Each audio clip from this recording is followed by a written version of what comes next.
ära sealt pealt. See liinik lendab ära sealt pealt. jah, see on õige.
Luhamassiiv on väga-väga suur, mis eelneb siis sellele roostliku alale.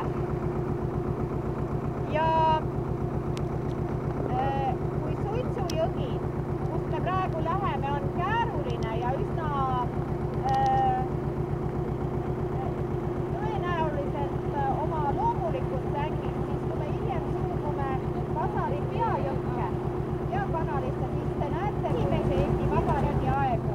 20. aastatel viidi siin läbi väga põhjalik süvendamine, kuivendamine, taheti kohalikele.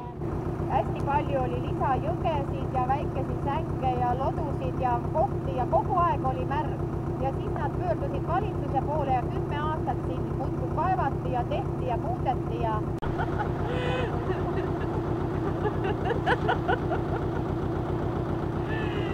Mina ei ole kogu aeg retkel kaasa täna ainult, kuna tutvusreis on ja siis ma ei pea sellele vastama. Juunolik on, jah. Algab kana. Kutsu kana. Kuidas? Jogi lõppes ära, hakkab kana.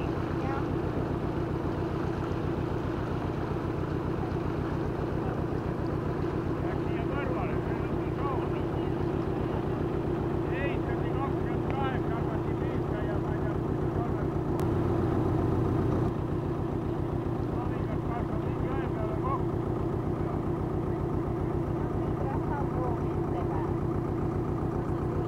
Ei, ta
palju neid maailmas on, neid merikoguneid maailmas?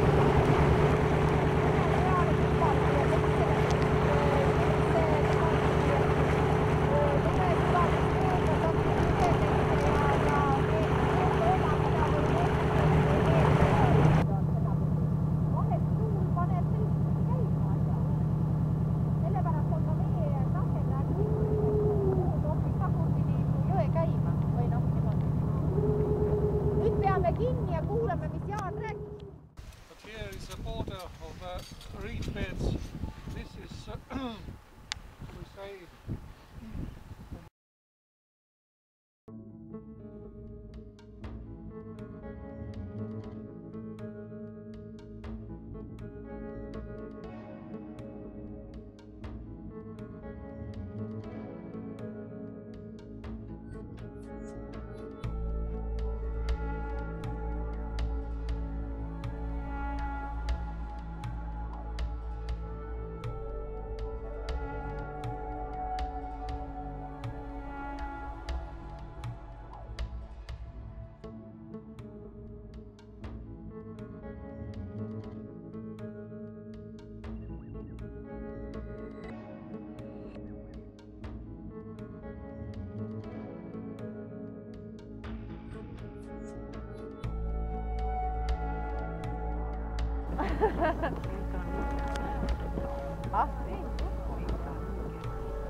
kiiremini ja rohkem nõukogude ajal, kui oli plaanimajandus ja oli koostel kindel plaan ette antud, mitu tonni hektari kohta pidi väetisi külvama.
vasak, paremal seal need suured tustakad puude otsas, seal, kus on veel lehti vähe. Allaigru koloonia, pesakoloonia. Palju neid siin võib olla, ma 20. 20 pesa praegu, jah, algus esimesel aastal oli 8. 20 pesa on koloonias päris hea number juba. Pärnumaal oli mingi 40 või 50. See on ikka päris tõsine koht. Now if we look to the right, there behind these meadows we see this yellow reed bed. There is a place where we were on the boat today.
Terve Lihula kokku võetud. 225 aastat Lihula hariduselu.